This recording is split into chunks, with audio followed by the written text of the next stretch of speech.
What happens when you take two families who have been strategically chosen with probably the best science has to offer to be the least compatible and swap the wives of said families for 2 weeks? Well, a very entertaining and chaotic 42 minutes of television, and the topic of today's video, wife swap. We here on the channel are no stranger to wife swap. We've looked at it a bunch, but today we're going to be watching arguably the most iconic episode they've ever graced our television screens with. Chicken nuggets is like my family. One I am genuinely surprised I have not covered yet, but we are today, and that's all that matters. Of course, like I said, wife swap takes two opposing families, removes the wives from those households, and swaps them for 2 weeks, the first playing by the rules of the original household that they're inhabiting, and the second week implementing their own rules for the family to follow. Basically, ABC just comes to these families and asks, hey, do you want to be on TV? Also, you're gonna have the worst 2 weeks of your life. Of course, they say yes because this is the 2000s and everybody wants to be on TV. I'll just go ahead and say it. Kirby girls make my junk twitch. This often always results in tension and catastrophe, a few of my favorite things. Today we're going to be taking a look at the Brown and Holland families. Can't wait, let's just jump into it. This week, the demolition derby-loving Hollands from North Carolina. The whole family builds and paints cars and then destroys them just because it's fun. Their children's happiness is the #1 priority for laid-back Ginger and Cliff.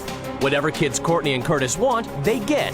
And for strong-willed Curtis, that means chicken nuggets nearly every meal. As always, one of my favorite parts about this show are the shots of the families standing in front of their house smiling, while the narrator gives us a rundown with what I assume is at least a dozen rifles pointed at them off camera to hold said smiles. And the Browns of Florida. Joy and husband DeMarcus, also known as Sarge, run a fitness boot camp and passionately pursue excellence in fitness and health for themselves and their children.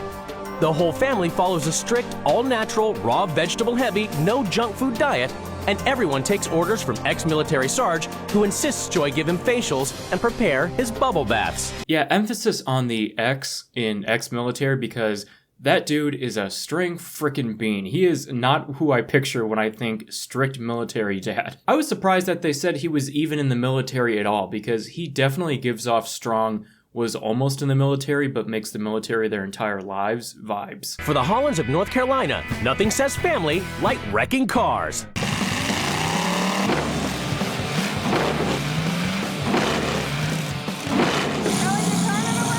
So the Holland family's main thing is their backyard demolition derbies. It's what they live and breathe. Fine, cool, whatever. Not really my thing, but they're not hurting anyone.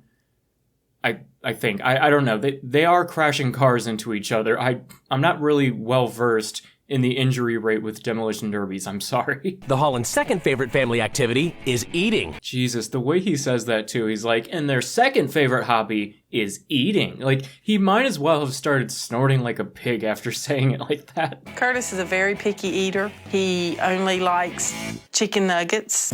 Yay! I really do like chicken nuggets. They're good. Okay, kid, did you have to cross your eyes like that when you dug into that nugget? Like, they're really leaning into this shit. Now, the boy we just saw getting possessed by that chicken nugget is Curtis, who goes by King Curtis because he sort of runs the house. He's spoiled, demanding, he always gets what he wants, which, this being an episode of Wife Swap, I cannot imagine going poorly later on. Also, the daughter Courtney, we will never hear her voice. She does not talk this entire episode. Probably the best for her sake. So now that we've gotten a peek at the easygoing, quote, junk food loving Hollands, it's time to check out the Brown family, who, as you can imagine, run things a bit differently. All in! This is Fitness Boot Camp, run by Joy Brown and her husband, Sarge. Okay, yeah, they're a bit more regimented, I'd say, but let's keep going and hope that they don't go overboard. Our kids are trained like the military style. They're learning discipline and order early. If a soldier's bed is not made up, it is going out the window. Now drag it back in, and then we'll start it over. I don't think he can. That mattress is at least 4 of him. The Browns are also heavily regimented when it comes to food, relying on meals that range from 50 to 99% raw fruits and vegetables. We do not bring junk foods in the house. I have a bad dream about vegetables chasing me because I was eating bad. Okay, so while it's not the end of the world that these kids have to eat a lot of vegetables, let's put a pin in that whole nightmares about vegetables chasing me thing that he just said. We're starting to see what we see in every wife swap video, where not only are they polar opposite families, both families are absolutely repulsed by the idea of balance in any way. They're either super unhealthy or so healthy to the point of possibly giving these kids an eating disorder. I take 12 supplements a day. Because of these supplements, I will live to be 120 years old. I don't know about you guys, but I don't want to live to 120. Maybe science will advance enough by then to the point where it's pleasant to be that age, but as it stands, I don't want to turn in a fucking Mitch McConnell. We're always trying to maintain our appearance at a high standard. There are no ugly women, only lazy women. So I like to give Sarge facials, so we'll make his skin nice and beautiful. Always in pursuit of excellence, the Browns believe in the power of positive thinking to achieve their goals. This house is selling for $4 million. One day, this is gonna be ours. Get off my fucking porch! What the hell are you guys doing? Our son, 7, is 8 years old, and our daughter, Lauren, is 6 years old. I can't read. Oh yeah, I forgot to mention, this kid's name is fucking 7. Or, as I'll be referring to him, Kevin with an S, because that's how it's spelled. For Joy and Sarge, work and the pursuit of excellence come before fun, which means 7 and Lauren must often entertain themselves. On the scale of 1 to 10 in fun, my house is 1. Well, I suppose it wouldn't be wife swap if one of the kids didn't say something really fucking sad. I'm hoping to teach the new family fitness and thinking clearly. Keep that diet. Don't come back with no tire around your waist. I love you too, honey. See you in a couple weeks. After a journey of over 800 miles, the wives finally get to see where they'll be living for the next 2 weeks. No personalization outside tells me that it's got to be boring on the inside. I mean, technically she's right, but just not for the right reasons. Like, it looks like a normal house. What she means to say is there just aren't 30 Oldsmobiles parked out in the yard, and that's just jarring to her. So now the wives get a little time on their own to tour the new home for the next few weeks, and it goes just about how you'd expect. Ginger comments about how there's no personality and everything's too neat, while Joy comments about how chaotic it is and there's junk food everywhere. For the first week, the wives must live by the rules of their new family. Each wife has written a manual as a guide to the running of their homes. I never really thought about it, but damn, they really do write a fucking essay for these. Like, no bullet points in sight. Although I'm pretty sure the producers / writers have a heavy hand in these rulebooks with all the hammed up lines and quips, pretty much doubling down on what they were saying earlier. It's the moment of truth. The wives are about to come face to face with their new husbands and children. Curtis. I'm Ginger Holland. And as usual, the first impressions couldn't be any better. I am a fitness instructor. Oh boy. I hope you haven't formed an opinion that we're fat slobs and don't care about ourselves. Well, I hope you don't think of us as fat slobs or anything. Oh, of course, I do. Joy's skinny as a pole. She could hide so good that I couldn't even find her for 3 years almost. Oddly specific amount of time, Curtis. Ginger appears to be slightly overweight, so no, not slightly, a lot overweight. So I've noticed with the Brown family, they seem to just come right out with it. That's about all I can say. In North Carolina, Joy must help the Hollands prep a derby car before heading out to cheer on Cliff at her first demolition derby. Oh my goodness, move out of the way. The family are putting tons of time into something that is not creating value in their lives. This is not going to mean anything in 20 years to anybody. Look, Joy, get it through your head. You are probably never going to buy that $4 million house that you post for pics in front of. Well, okay, this is 2009, so there is a chance it may get a tad bit cheaper pretty soon, so who knows. Regardless, lay off these guys for this hobby, like, that's not hurting anyone. I think, I don't know, like I said, they are crashing cars into each other. It's the first morning of the swap in Florida, and Ginger must wake before the crack of dawn to teach the first of 3 daily boot camps. All right, Ginger, yell at it, yell.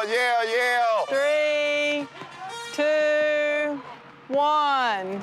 We're going into a stick your butt out and push something. Imagine paying however much money for this fitness boot camp, and your first week there, you've got Ginger there giving you this half-assed experience. Like, at that point, just go to a Planet Fitness for the next 2 weeks or something. But back at the Holland household, Joy is having a bit of trouble getting Curtis up in the morning, but once he eventually is up, he plays his own special game called How Can I Be the First Person to Use a Chair This Way? I am hungry. You want me to go get it? You don't understand. So far, he is winning. Now, I'm not one to talk, but we gotta send Curtis's barber to fucking prison. What the hell is going on here? That's not even the bare minimum for a proper bowl cut. When the kids are done with school, Ginger finds out what they do for fun. Come on! I think the kids are bored. I think the kids are deprived of attention. They're playing like what they see mom and dad do all the time. I have to say, I agree with Ginger on him not giving the kids enough attention thing, because those kids are way more enamored with those traffic cones than kids should be. They are fucking bored. Next, Ginger must join Sarge and the kids on a tour of a multi-million-dollar home that he and Joy hope to one day own. How much was this house be? We've reduced it to $4,450,000. Okay, originally you said this house was $4 million, and now it's more, so what's going on here, guys? You are definitely not getting this house now. The time that you spend visualizing your and Joy's future, you need to concern yourself more time with your kids. That's the today attitude. You know what? We're happy because today I woke up with breath. I'm living another day, but I'm living another day to pursue something bigger. You guys know I try not to body shame on this channel, but God, for being a fitness boot camp instructor, Sarge really is stick and bones. He doesn't look like he runs a boot camp. Him and Joy just look like they don't fucking eat. At the Hollands, Joy, who works hard and dictates her kids' schedule, has spent her day doing nearly nothing. She becomes concerned Cliff overindulges his kids. Courtney and Curtis do not respect you all the time. When Sarge says, get in here, there's only one option, and that is get in here. It was around at this point in the episode where I started to realize that we ain't hearing a fucking peep out of Courtney, which is fine. Curtis definitely makes up for that. He gave them a lot of material this episode. I am the king of the house, baby. In Florida, while Sarge runs an evening boot camp, it's up to Ginger to make a healthy meal for Seven and Lauren. What is with this boot camp always happening in the pouring rain? Like, I've not seen one clip of them out there at 5 a.m. in the dark when it is not raining. I like to call it gingerbread because the ginger, I want to put a bread. That's why. Huh? It's dinner time in North Carolina. And Joy gets to indulge in the Hollands' favorite, fast food. Chili cheeseburger, wow. I've eaten 2 bites, and right now my head is pounding because I'm not used to eating it. Yeah, because you eat like a fucking rabbit. God, I would kill for a chili cheeseburger right now. Dairy Queen, if you're listening, and I know you are, bring back the chili meltdown burger, I beg you. I love the flamethrower burger, I get it every time, believe you me.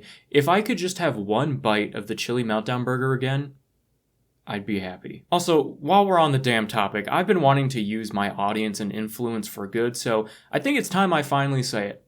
Dairy Queen has the best fast food cheese curds, hands down. They even beat Culver's, and I fucking love Culver's. But anyways, back to the show. We're gonna hear a quick word from our leading food scientist, Curtis. When you do eat something, your body really does like it. Enthralling. It's the end of the week at the Browns, and after putting Seven and Lauren to bed, Ginger, who caters to her kids, must cater to Sarge, as it's time for his weekly facial. Okay, I'm gonna be honest, that cater to Sarge shit had me worried in the first half, I'm not gonna lie. He thinks he's the king here, and I'm his servant. But yeah, dude, come on, it's not a hard thing for you to do yourself, and do you gotta lay down on the bed like that too? Doubling down on the point I literally always make, but holy shit, they really do find the most opposite families. I don't know what big brother supercomputer they had gathering data on families across the country, but they knew what they were doing. This episode especially. So now after what honestly felt like a really quick week, the wives really didn't end up having to do a whole lot of stuff they didn't want to do. It's time to reverse the roles and let the wives implement their own rules on the new household, which is when the chaos really ensues. I'm going to try to make this a fun and loving house. When I'm done with this family, they will have an excellent mindset and they will never settle again. I am about to bring the pain. Okay, why is this being edited like a Forensic Files episode? Did they go missing halfway through shoot? I wrote a sticky note to Joy. I am not listening to your rules. Alright, Curtis, you've got a full pad of sticky notes there. Could you not have just started over after messing up that very, very simple sentence? In this house, it's Sarge number 1 and Joy number 2, and the kids don't even have a number. Kids, your days of being daddy's little soldier are over. Yeah, I'm 99% sure Ginger didn't write that, but on the off chance she did, I know she would have been like, oh, damn, after those lines specifically. So everything goes pretty much how you'd expect with the rule changes, although one thing Ginger's doing is bringing in a dietitian to take a look at Sarge and Joy's strict diet plan and see how healthy it really is. And I like that. I think that'll actually be a good thing. But aside from that, it's the usual frustrating extremes with her saying they're gonna load up the house with junk food, but once again, balance is out the window and down the fucking road. And at the Holland household, it's pretty much just the opposite. No junk food whatsoever, to the point of throwing everything out in the house. Oh, and back to Ginger real quick. Another thing she's doing is putting an emphasis on Sarge spending more quality time with his kids, which doesn't seem like any harm can come from that. And no, I'm not setting up a sarcastic bit, okay? Genuine Chris moment, sound the fucking alarm. No, that's not how she can do it in our family. She's act like she's the queen and we're the sorry people. Curtis, what the hell are you talking about? I don't know what it is with some of the kids on this episode not making any goddamn sense. Like the daughter at the other house saying whatever she was saying earlier. Cliff, you've wasted thousands of dollars buying cars to just smash them up. But I hadn't bought as many cars as your ring costed. There will be no more cars for Derbian because, Cliff, you're going to start selling your vehicles. Okay, I'm all for spicing things up on these episodes for entertainment, but don't you think making him sell one of his cars should take a bit more heavy consideration than something you whipped up in your rulebook for an episode of Wife Swap? For the rest of the week, we are all going to load up on junk food. We're not gonna be eating junk. I always love these families signing up for a show where on the second week you have to do whatever the new wife says, and then them just not doing what the new wife says. But now as we get into Joy clearing out the house of all the junk food, we see both the reason I'm covering this episode and the reason I think it's one of, if not the most iconic episodes. No, I want my bacon. I gotta tell you something. Bacon is good for me. If you do not have at least one food that you like, I will buy you a piece of junk. Is that a deal? No, I keep losing at deals, and I don't want to make a deal anymore. I love it. Curtis is so pissed. He's like, no, I keep getting fucking burned. I am leaving, and you can't stop me. I'm packing my bags. I had a very, very calm day until this. A bump in the road comes, and she be's sarcastic. I won't be coming back until Saturday when you leave. And now Curtis will be filming the remainder of the episode from the nearest crack house within walking distance. Really though, I went into this thinking Curtis was going to at least attempt to rough it out on his own in some way, but no, it just looks like his dad took him to his grandma's house for a bit. After spending a few hours at his grandma's house eating chicken nuggets, he has decided to return home. I'm back and I'm ready to tell her who's boss. Me, King Curtis. Now, while I think both of these families are pretty bad when it comes to leading into their respective extremes, I will say I think the Brown family I probably disagree with more on account of their kids being fucking miserable. I had a bad dream about that she was chasing me because I was eating bad. That being said, I still want Joy to come out of this with a win on her end because there's nothing I hate more on this show than a family that just doesn't follow the rules of the show that they signed up to do willingly. In Florida, Sarge begins the first day under Ginger's rules by ignoring her mandate that he cancel his boot camp. That tells me he's going to continue to do what he wants to, when he wants to, and how he wants to. He's skipping out on time with the family. Building off the point I made earlier, what a terrible time to sign up for this boot camp. Like, imagine you're finally taking the first step into getting into better shape, turning your life around, spending however much money on this shit, just for them to be like, all right, guys, so because of the wife swap rule change, Sarge actually isn't going to be here for the next week or so. So I guess for now, just do your own thing. Also, it is supposed to rain nonstop for the next 7 days, so have at it. This is how I feed my family. So forget that rule. I don't know what he's talking about working to feed his family because his family don't eat. He's so determined that this is the way that everybody should live. I need a big pen to pop his bubble with. Also, you know her southern accent's thick as fuck when the word pen has 2 syllables in it. This is a family that loves demolition. So right now, we're gonna demo every single junk food that we have over here. From what we've seen and how they've self-described their usual diet, I don't think they had much of a problem demolishing that food before you got there, Joy. At the Browns, Sarge returns from boot camp and Ginger enforces her rule the kids get to eat their favorite foods. Tonight, it's fried chicken and mac and cheese. Our kids will never eat anything like that unless they done been enticed by a friend who is overweight. He really is using some very specific language when talking about this food, like it's literal drugs. He's dangerously close to a Just Say No campaign on mac and cheese and fried chicken. At the Hollands, Joy has ruled the family eat healthy food all week. She's prepared grilled fish, wheat pasta, and vegetables. You're not gonna come eat? Only if she fixes me chicken, and that's not gonna happen. Something I really didn't expect to be as difficult as it is was trying to figure out where the hell Curtis actually sleeps. I've seen him in 2, maybe even 3 different beds throughout this episode. It looks so nasty.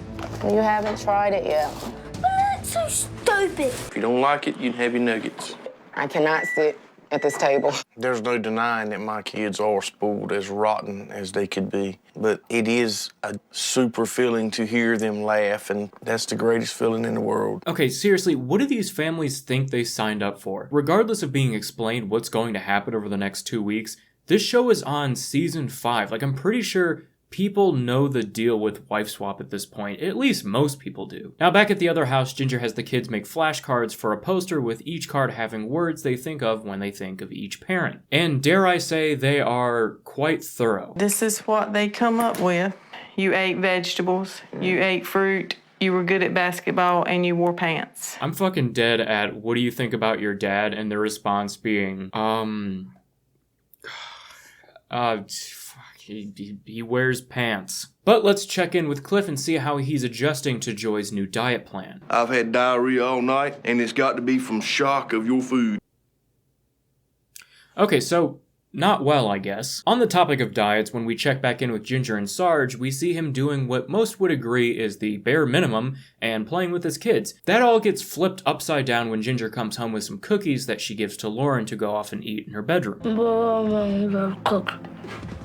Lauren, why do you have all those cookies? That seems to be Sarge's tipping point, and after a quick argument, we get the famous wife swap, "You know what? I'm out of here," by Ginger. Now, if you remember earlier Joy making Cliff sell one of his cars, well, shocker, that doesn't work out too well. So you can't part with one thing? Money ain't everything, Joy. You let the word money come out of your mouth more than I have. You want to sell something for money. What they gonna do, give you some lettuce? Maybe don't make one of the rules for the 2 weeks you're here for a one-off episode of an ABC reality TV show to sell a whole fucking car. Now back at the Brown household, Jesus Christ, I forgot how much this fucking flips around. Ginger is apparently back because of course she is. They always come back. But we get into the part that I was looking forward to the most, where we bring in a nutritionist into the home. He seems to have the most common sense out of anyone in this whole episode and says what I've been barking about this whole video in terms of trying to strike a balance. We give them too much freedom. They're going to go in the direction of obesity. If we go in the direction of too much restriction, we can end up with an eating disorder. Well, I mean, true enough that it's a concern.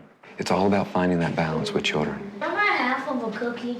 Yes. In that very quick conversation, he seems to be able to do with Sarge what Ginger has spent the whole episode failing to do. At the Hollands, Joy makes a final attempt to get through to Cliff.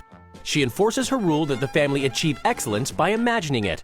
First, they must dress to impress before taking a tour of an expensive home. She wants to come home to a $15 million house. I want to come home to a $50,000 mobile home. I get the point he's trying to make here, but I feel like in terms of mobile homes, $50,000 probably sets you up pretty nice. I'm gonna let you guys in on a little known secret here. A small chunk of my first videos on this channel were filmed in a $700 mobile home that I lived in throughout high school. So from my little experience, I think $50,000 isn't too bad. I'm crying because I'm sad for Joy and her family. And I don't dream about a big house and a lot of money. I dream that when I die, my children will bang it. Alright, dude, let's calm down. All you did was go to one fucking open house. It's the last day of the swap, and with Sarge on board, Ginger continues to enforce her rule that he have fun with his kids by hosting a party for Seven, Lauren, and all of their friends. Go, go, go, go, go, go. Eat, eat, eat, eat, eat. Seven is the winner. Of course, Kevin with an S1. He's fucking starving.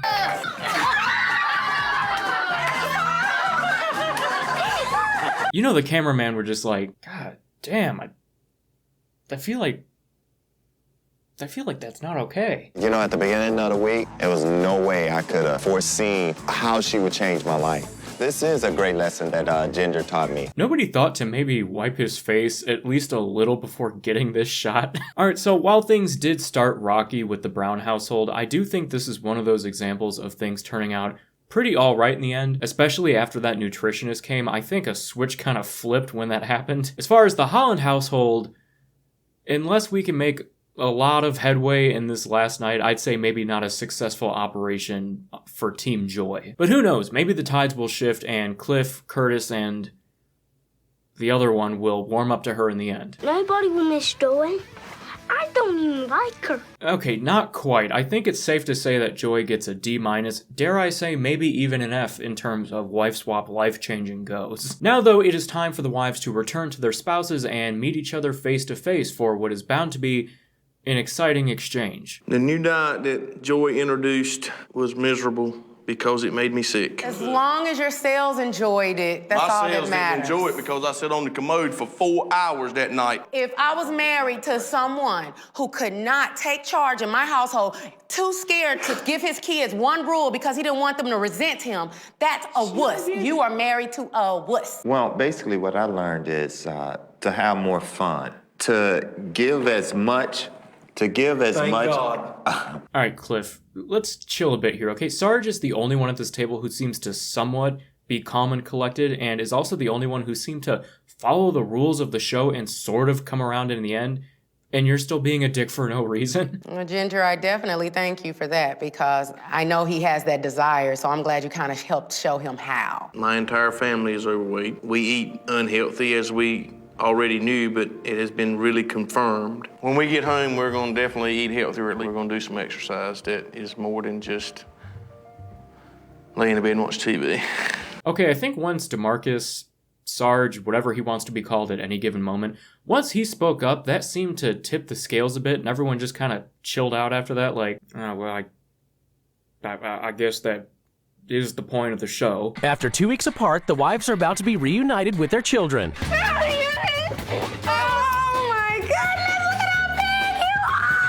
How glad are you that she's back? Family hug. So it looked like Courtney said something, but we got absolutely no audio of it, so I don't think we can technically still count that as her speaking a single word this entire episode. But 2 weeks after the swap, the camera crew comes back to check in on the families and see how, or if at all, they're continuing on with what they learned during the filming of the show. I'll say the Brown family seems to have done a halfway decent job at actually implementing what they learned by adding Fun Fridays, where the kids basically get to do/eat whatever they want on that day. On Fun Fridays, I might eat pizza, or as I like to say, pizza. As far as the Hollands go, they kind of made some changes. Curtis now has to eat a couple baby carrots and a grape before his nuggets, so I guess that's not nothing. I make sure there is fruit in the house, and we try to eat healthy at least 2 nights a week. And also, when they say that they brought more fruits into the house, they're not lying. They just, they made some adjustments. We really would like to thank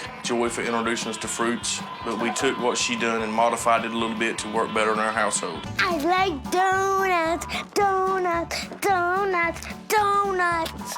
I love all the changes. Ginger. You know what? Maybe these kids shouldn't have sugar after all. Like, I don't know what the hell they're talking about half the time when they're off the shits like this. I didn't say I wanted to be a donut. Thank you.